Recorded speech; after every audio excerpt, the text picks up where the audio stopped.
प्रिय विद्यार्थियों, राजनीति विज्ञान की कक्षा में आप सभी का स्वागत है। आज के इस वीडियो लेक्चर में हम डिस्कस करेंगे भारतीय संघवाद की कार्यप्रणाली। भारतीय संघवाद से क्या अभिप्राय है, भारतीय संघवाद की कार्यप्रणाली किस प्रकार की है, Indian federalism it's definition, Indian federalism it's working. भारतीय संघवाद किस तरह से कार्य कर रहा है, आज के इस टॉपिक में हम डिस्कस करेंगे।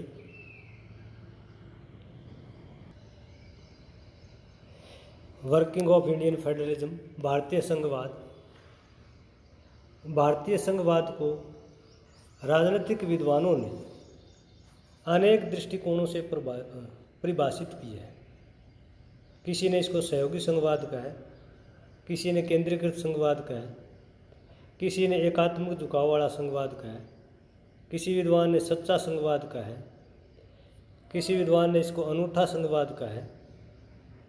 अलग अलग भारतीय और पश्चिमी राजनीतिक विचारकों ने, चिंतकों ने भारतीय संघवाद के अपने दृष्टिकोण से जैसा उन्हें अनुभव हुआ उसी के अनुसार भारतीय संघवाद की परिभाषा दी है, भारतीय संघवाद का अर्थ बताया है, भारतीय संघवाद का उन्होंने विश्लेषण किया है। साधारणतः देखा जाए तो सैद्धांतिक दृष्टि से भारत का संविधान हमें संघात्मक दिखाई देता है, लेकिन व्यवहारिक दृष्टि से एकात्मक है। सामान्य काल में हमें भारतीय संविधान संघवादी दिखाई देता है, लेकिन संकट काल में इसका स्वरूप एकात्मक हो जाता है। संविधान के क्रियान्वयन के बाद से ही भारत में संघवाद की कार्यप्रणाली आरंभ हुई। 26 जनवरी 1950 का भारतीय संविधान लागू हुआ और 1952 में पहली लोकसभा का चुनाव हुआ। 1952 से लेकर के आज 2023 तक 17 लोकसभा के चुनाव हो चुके हैं। अभी ये जो लोकसभा है 19 से 24, ये 17वीं लोकसभा चल रही है। तो संघवाद का स्वरूप अगर हम देखें तो 1952 से लेकर के 2023 तक केंद्र और राज्यों के बीच जो संबंध है उनका स्वरूप किस तरह से परिवर्तित हुआ है, केंद्र राज्य संबंधों में किस तरह के बदलाव आए हैं, केंद्र और राज्यों के संबंधों की प्रकृति में किस तरह से परिवर्तन हुआ है। केंद्र राज्य संबंधों की प्रकृति का हम यहाँ डिस्कस करेंगे 1952 से लेकर के 2023 तक। तो इनको, इस लंबे काल को हम विभिन्न चरणों में बांट करके इसका आसानी से डिस्कशन कर सकते हैं। सबसे पहले हम 1952 से 1967 लेंगे। इसमें एक प्रकार की एकरूपता हमें दिखाई देती है, इसे मधुर संबंधों का काल कहा गया है। केंद्र और राज्यों के बीच संबंध है मधुर रहे, सामान्य रहे, मजबूत रहे। क्यों? क्योंकि केंद्र और राज्यों में राजनीतिक एकरूपता कायम रही। राजनीतिक एकरूपता का मतलब है कि केंद्र और राज्यों में या अधिकांश राज्यों में एक ही दल की सरकार का प्रभुत्व रहा। केंद्र में भी लंबे समय तक 67 तक कांग्रेस बनी रही और अधिकांश राज्यों में भी कांग्रेस पार्टी का ही वर्चस्व था। इंडियन नेशनल कांग्रेस के बहुत सारे नेता, जिसे भारत की जनता आदर्श के रूप में मानती थी, स्वतंत्रता सेनानी के रूप में मानती थी, उनका लंबे समय तक भारत की जनता पर प्रभाव बना रहा। भारत की जनता उन्हें नेता नहीं, एक देशभक्त के रूप में देखती रही और इसलिए 1967 तक केंद्र और राज्यों में कांग्रेस पार्टी का एक छत्र राज रहा। केंद्र और राज्यों में कांग्रेस पार्टी का ही बोलबाला था। केरल को छोड़कर के एक ही दल की सरकार होने से केंद्र व राज्यों में मधुर संबंध बने रहे। केंद्र और राज्यों के बीच उत्पन्न विवादों का Congress party, Indian national Congress के हाईकमान द्वारा समाधान किया गया। राज्य सरकार ने भी राष्ट्रीय स्तर पर ऐसा कोई मुद्दा नहीं उछाला जिसे केंद्र व राज्य संबंधों में दरार उत्पन्न हो, संदेह उत्पन्न हो, टकराव, तनाव उत्पन्न हो। राज्य सरकारें भी उस समय इतनी मजबूत नहीं थी कि कांग्रेस के एक क्षत्रिय केंद्रीय शासन को खुली चुनौती दे सके। यही कारण है कि यह समय केंद्र व राज्यों में सहयोगी संघवाद का रहा। तो भारतीय संघवाद की कार्य प्रणाली में हम पहले चरण को एक राजनीतिक एकरूपता के रूप में देखते हैं, और ये काल लगभग जो है 15 वर्षों तक रहा, 1952 से लेकर के 1967 तक। केंद्र और राज्यों में एक ही पार्टी की सरकार रहने से और इंडियन नेशनल कांग्रेस के नेतृत्व में भारत को आज़ादी मिलने के बाद उन्हीं नेताओं का राजनीतिक सत्ता का संचालन करना, एक प्रकार से भारत की जनता में ऐसे नेताओं के प्रति बहुत बड़ी निष्ठा थी, श्रद्धा थी। इसलिए लंबे समय तक यानी 1967 तक केंद्र और राज्यों में कांग्रेस का वर्चस्व बना रहा। तो केंद्र और राज्यों के बीच किसी प्रकार का कोई टकराव नहीं हुआ, क्योंकि कांग्रेस हाईकमान के द्वारा ही बहुत सारे ऐसे इश्यूज़ को सुलझाया गया। केंद्र राज्य संबंधों में दूसरा महत्वपूर्ण काल जो है तनावपूर्ण संबंधों का काल है। ये काल 1967 से 1971 के बीच शुरू होता है। तनावपूर्ण क्यों कहा गया? क्योंकि 1967 के लोकसभा चुनाव में कांग्रेस पार्टी को पिछले चुनाव की तुलना में कम सीटें प्राप्त हुई। हालांकि केंद्र में कांग्रेस पार्टी की सरकार बनी, लेकिन कांग्रेस पार्टी का धीरे धीरे वो राजनीतिक जो मैग्नेट है, आकर्षण, वो कम हो रहा था। 1967 में लोकसभा के साथ साथ कई राज्य विधानसभा के चुनाव भी हुए, जिनमें कांग्रेस पार्टी कई राज्यों में हार गई। 1952 के बाद पहली बार कई राज्यों में गैर कांग्रेसी सरकारें अस्तित्व में आई। कई राज्यों में 1967 के बाद कई राज्यों में मिलीजुली सरकारें अस्तित्व में आई। इस काल में राजनीतिक दल बदल जोरों पर था। केंद्र की कांग्रेस सरकार ने कई विपक्षी दलों की सरकारों को बर्खास्त करने के लिए आर्टिकल 356 का दुरुपयोग किया। केंद्र सरकार राजनीतिक पक्षपात की नीति से राज्यों के साथ व्यवहार करने लगी, और इससे केंद्र राज्य संबंधों में तनाव बढ़ गया, टकराव बढ़ गया। यानी 1967 के बाद से जो है बहुत सारे राज्यों में, जिसमें तमिलनाडु है, पंजाब है, केरला है, इन राज्यों में गैर कांग्रेसी सरकारों का गठन हुआ। और जिन राज्यों में गैर कांग्रेसी सरकारों का गठन हुआ, उन सरकारों ने केंद्र के साथ जो है बहुत सारी मांगें रखी, बहुत सारी जो है ऐसी मूवमेंट रखे, ऐसा कोऑपरेशन की मांग रखी, जिससे उन राज्यों का जो है बहुत जल्दी विकास हो सके। इसके साथ ही केंद्र के प्रभुत्व की भी उन्होंने कड़ी आलोचना की। तो ये काल ऐसा था कि इसमें केंद्र की इंडियन नेशनल कांग्रेस सरकार ने आर्टिकल 356 का भी दुरुपयोग किया, जिससे जो है बहुत सारी विपक्षी दलों वाली राज्य सरकारों के साथ केंद्र का संबंध जो है वो तनावपूर्ण हो गया, टकरावपूर्ण हो गया। तो ये पहला जो चरण है तनावपूर्ण संबंधों का, 1967 से 1971 तक पहली बार केंद्र और राज्यों के बीच में राजनीतिक एकरूपता न होने की वजह से टकराव और तनाव की स्थिति बनी।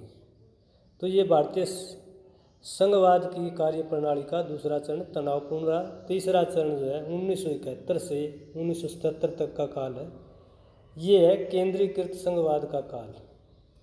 केंद्रीकृत संघवाद का मतलब ये है कि केंद्र सरकार जो है ज़्यादा प्रभावशाली है। केंद्र सरकार का नियंत्रण जो है राज्यों के ऊपर ज़्यादा बना। 1971 में 5वीं लोकसभा के चुनाव में कांग्रेस पार्टी ने अच्छी सीटें प्राप्त की और केंद्र में सरकार बनाई।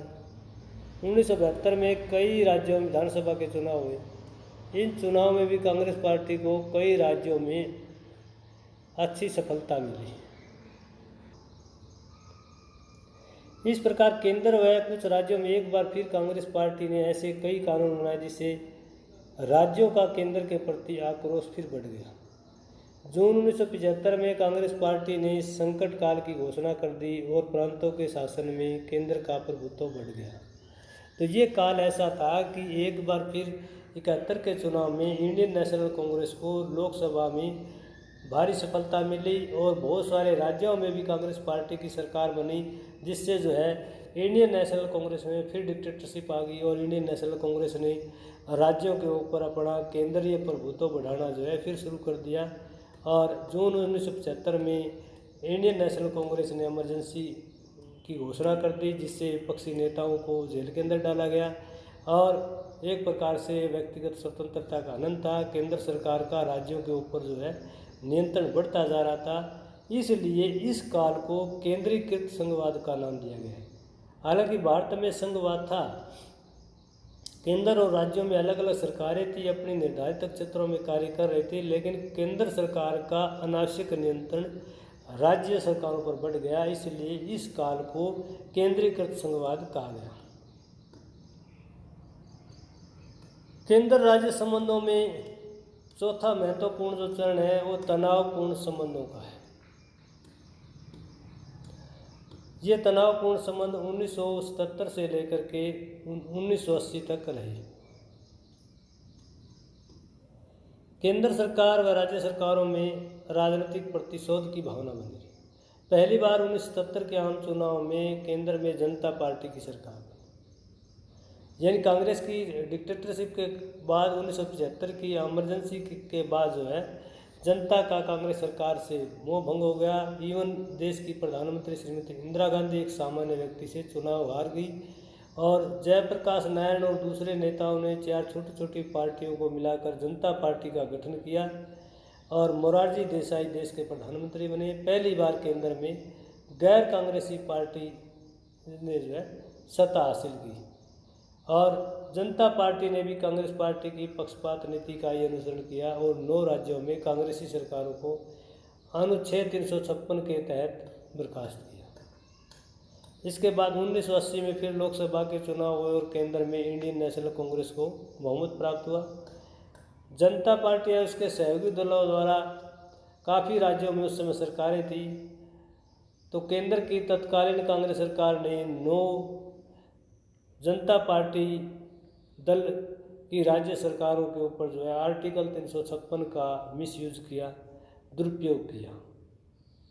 तो इस प्रकार 1977 से लेकर के 1980 तक का काल केंद्र व राज्य संबंधों में तनावपूर्ण काल रहा, क्योंकि 75 में इमरजेंसी के बाद 77 में जो है छोटे छोटे दलों को मिलाकर जिस प्रकार से जनता पार्टी की सरकार आई, मोरारजी देसाई प्रधानमंत्री बने, तो जनता पार्टी ने जो है केंद्र सरकार के साथ प्रतिशोध की नीति अपनाते हुए 9 कांग्रेसी राज्य सरकारों पर आर्टिकल 356 का दुरुपयोग किया। फिर 1980 में फिर लंबे समय तक सरकार नहीं चली, 1979 में तक 1980 में फिर लोकसभा के चुनाव और केंद्र में कांग्रेस पार्टी को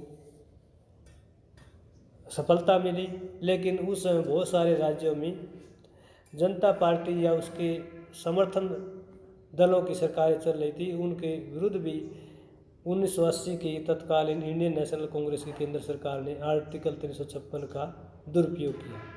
तो 1977 से 1980 तक का काल जो है केंद्र राज्य संबंधों में तनावपूर्ण काल रहा। यह भारतीय संघवाद की कार्य प्रणाली का चौथा चरण था।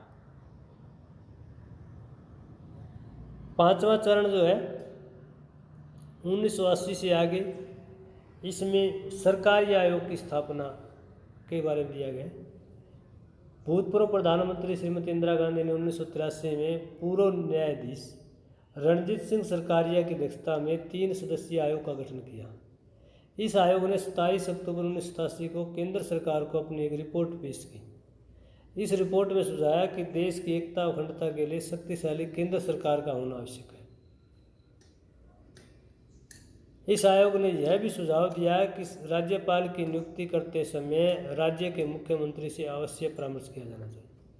आयोग ने यह भी सुझाव दिया कि प्रत्येक राज्य में राष्ट्रपति शासन तभी लागू किया जाना चाहिए जबकि उसके पीछे ठोस तथ्य हों, ठोस आधार हों। आयोग का यह भी सुझाव था कि वित्त आयोग का अधिकार क्षेत्र निश्चित करने के लिए राज्यों के साथ विचार विमर्श अवश्य होना चाहिए। तो केंद्र राज्य संबंधों में तनावपूर्ण को देखते हुए भूतपूर्व प्रधानमंत्री श्रीमती इंदिरा गांधी ने रिटायर्ड जज रणजीत सिंह सरकारिया के नेतृत्व में निर्देशन में सरकारी आयोग का गठन किया कि केंद्र और राज्यों के बीच संबंधों को कैसे सुधारा जा सकता है, मजबूत बनाया जा सकता है, मधुर बनाया जा सकता है। तो 1987 में सरकारी आयोग ने रिपोर्ट दी और उसमें कुछ एक सुझाव दिए। तो ये जो काल था जो केंद्र और राज्यों के बीच जो है, इस काल को हम जो है एक 1980 से तक का जो काल है, इसको 85 तक का सामान्य काल कहा जाता है। तो केंद्र राज्य संबंधों की जो कार्य प्रणाली है उसमें छठा चरण है राज्य दलों की बढ़ती संख्या एवं महत्व। ये लगभग जो है 1983 से 1989 के बीच में है। इस दौरान जो है देश में अनेक छोटे छोटे क्षत्रिय दलों का उदय हुआ, और क्षत्रिय दलों का न केवल उदय हुआ बल्कि राज्य राजनीति के साथ साथ राष्ट्रीय राजनीति में भी राज्य दलों ने महत्वपूर्ण भूमिका निभाई। आंध्र प्रदेश में तेलुगु देशम, असम में असम गण परिषद, तमिलनाडु में डीएमके, पंजाब में अकाली दल की सरकार बनी। राज्य दलों के बढ़ते प्रभाव के कारण कांग्रेस ने भी कई राज्य दलों के साथ चुनावी समझौते किए। 1980 से 1989 तक केंद्र में कांग्रेस पार्टी का शासन रहा। राज्यों में कांग्रेस के साथ साथ अन्य दलों की भी सरकारें कायम थी।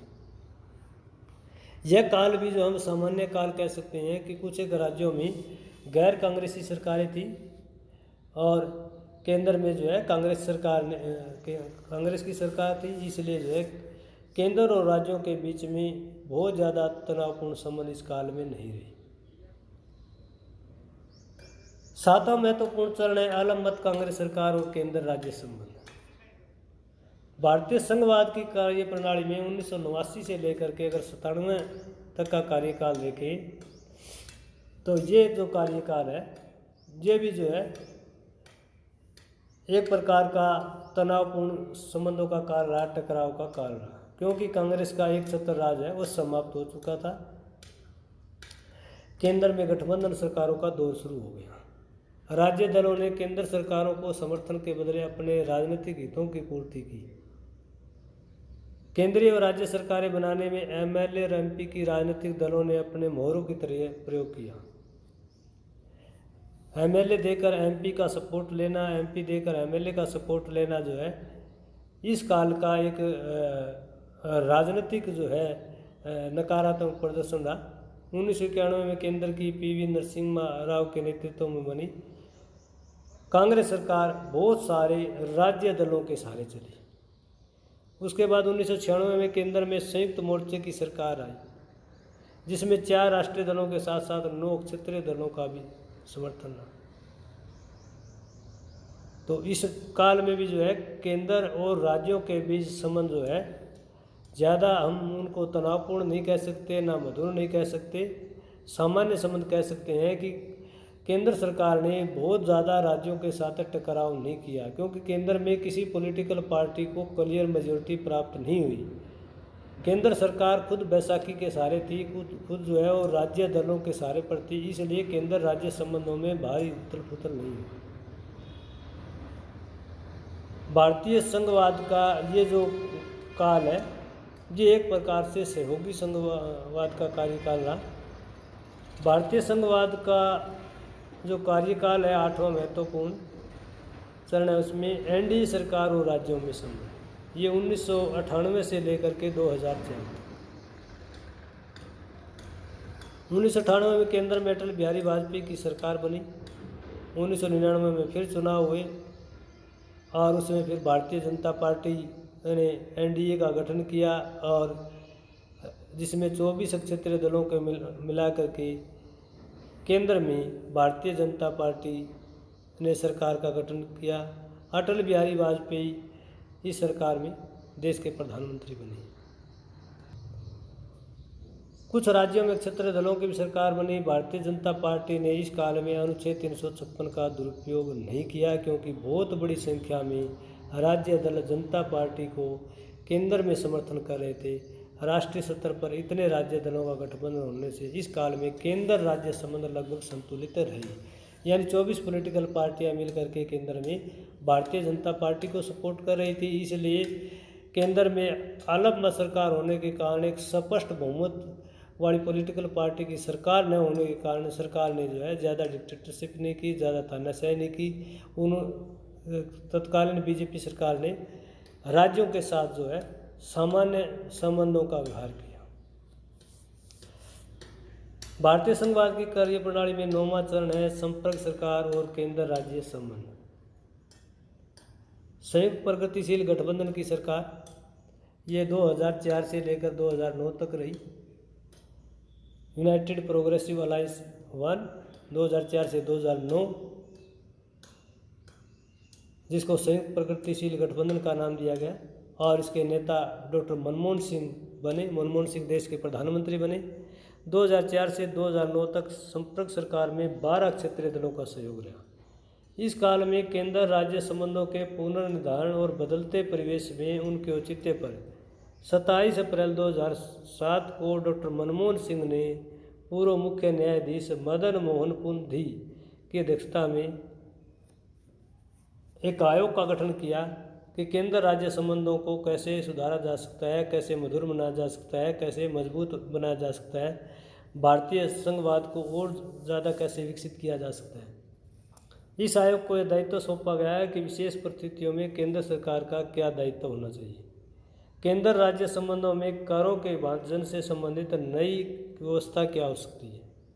इस काल में राज्य सरकारों ने केंद्र सरकार पर वित्तीय दृष्टि से अनदेखी करने का आरोप लगाया। विशेष करके गैर कांग्रेसी राज्य सरकारों ने केंद्र सरकार के साथ वित्तीय सहयोग की कड़ी आलोचना की। तो ये काल ऐसा रहा, केंद्र में गठबंधन की सरकार रही। हालांकि जिन राज्यों में पॉलिटिकल पार्टीज की सरकार थी और केंद्र में के साथ सहयोग नहीं कर रही थी राष्ट्रीय सरकार केंद्रीय सरकार के निर्माण में, ऐसे राज्य दलों की सरकारों ने केंद्र सरकार का जो है की आलोचना की कि उनके साथ जो है राजनीतिक पक्षपात किया जाता है, राजनीतिक भेदभाव किया जाता है, किसी प्रकार का जो ग्रांट है वो उनको प्रदान नहीं किया जाता।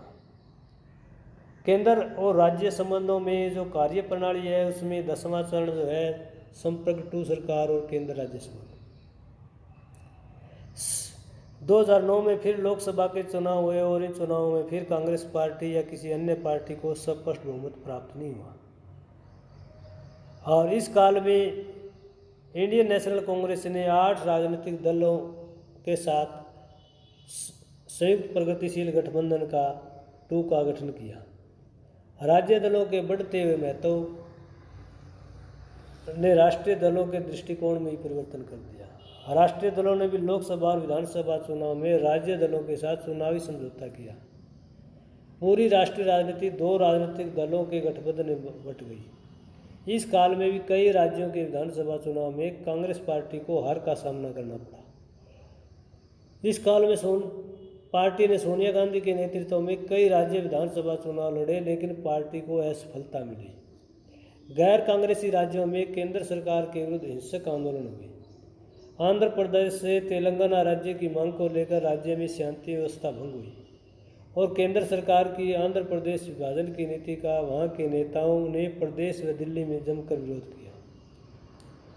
संक्षेप में कहा जा सकता है इस काल में केंद्र राज्य संबंध संतुलित रहे, यानी केंद्र सरकार खुद जो है राज्य दलों के या अन्य जो छोटे राष्ट्रीय दल थे उनके दबाव में रही। केंद्र सरकार को अपना कार्यकाल पूरा करने के लिए राज्य दलों की क्षेत्रीय दलों की हर प्रकार की बातों को मानना पड़ा, क्योंकि केंद्र सरकार खुद बैसाखी पर थी। तो इसलिए केंद्र राज्य संबंधों में ज़्यादा तनाव नहीं रहा, केंद्र राज्य संबंधों में ज़्यादा टकराव नहीं रहा।